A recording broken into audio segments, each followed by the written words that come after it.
Hello, good day to you. It's me, Andy, and this is Thailand news.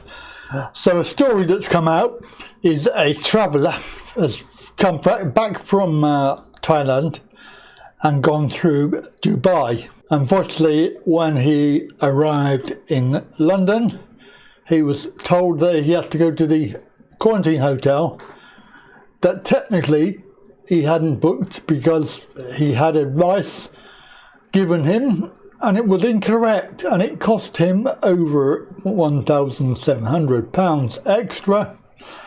So this story is in the Evening Standard. So let's have a look.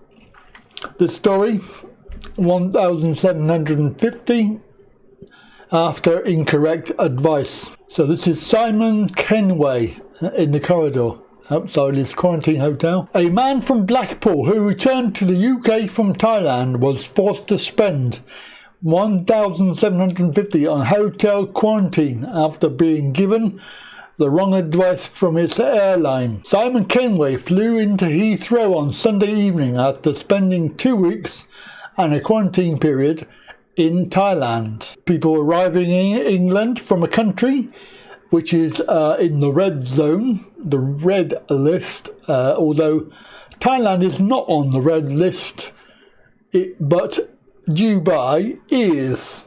But when Mr. Kenway arrived, he was pulled from the green list queue and told he had to pay for quarantine in a hotel because he had taken a connecting flight in Dubai, contrary to what he said Emirates had told him. Now, passengers who do not arrange a quarantine package prior to arrival face a penalty of up to $4,000 on top of the quarantine costs, meaning the airline's advice could have left him with a bill of, over $5,000. Mr. Kenway was first due to fly to Manchester, but was told he could not because the airport was not designated for quarantine. When rebooking his flight using the Emirates customer service online chat, Mr. Kenway asked the representative to confirm he could quarantine at home. He said, "After arriving in Glasgow, I go straight home for quarantine." Yes? To which Emirates replies, "Yes." In the second chat, rebooking his flight, he asked again, "I arrive in London and go straight home to quarantine, same as before, correct?" To which the online representatives replied, "Yes, same rules." He was not told on either occasion that transiting through Dubai would require him to pay for hotel quarantine. The 34-year-old clearly has too much money. If they clearly stated I would be refused entry, then I would have paid another airline to take me home on a different route. Yeah, it would have been a lot cheaper, less stressful, and I would now be at home in quarantine. Passengers who pass through banned countries must quarantine unless they stay on a plane and do not get off. When Mr. Kenway left the UK, Thailand was on the air corridor list, although he did have to pay for a 16-day, actually that should be 15 days, quarantine in the Thai hotel upon arrival. Details on the government website were not clear. Yes, typical. On the first day of his quarantine, he was called by a government official. She said the government website states passes through a red zone. I told her this is not clear and it needs to say transit.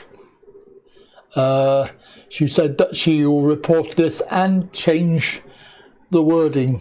He was told that he has to complete the full quarantine period, which I believe is 10 days. Mr. Kenway said he was into shock after arriving at his hotel room because he told that he cannot even leave the room for fresh air or to smoke. He's been forced to take off 11 days extra from his job. Oh, bless. and I feel like I should have at least spoken to a nurse or a doctor before being put in the room. Well, I can see, I'm not being funny, but I can see several problems. This guy is 34, going to Thailand for a bit of nookie. He's obviously got too much money. He can afford to do the ASQ quarantine up to £1,000 or more in Thailand for 16 days total. Well, actually it should be 15 days plus that's 14 nights. Which obviously you have to do. He's quite prepared to do that, and also have 2 weeks holiday, so that's a month, just over a month. And now he's had another 10 days holiday, 11 days holiday, so basically over 40 days holiday, and he's had to pay what, 1,700 quid for quarantine, and now he's moaning about that. The fact is that he went to Thailand for a bit of nookie, and he was prepared to do the SQ and pay for that, and then now he's come back and found out he got scammed into. I'm sorry, but this story smacks of just being very, very, he's not helping the situation by doing all of this, by complying with it and paying for it. He's actually making it worse for everybody else, because if people didn't do it, then they would have to get rid of it. It's logical. If there's supply and demand, if there's demand, then they will keep on doing it. If there's no demand, they will change it. And unfortunately, I'd love to know what would happen if you turned up and you said, well, I haven't got 1,700 quid to spend on that, I can't afford it. They would have to take you to court, would they? What would they do? They would shove you in a hotel room for whatever. What are they going to do with you? I mean, there's no answer to that. I'd love to know what they would do if you suddenly said, well, I haven't got 1,700 quid to spend on that. Especially if it's just cost you £1,000 for the ASQ, and also it has changed his flights, so it probably cost him some money there as well. And he's flying with Emirates Air, a guy there maybe we can all learn from his errors, as it were. First thing is, don't do it.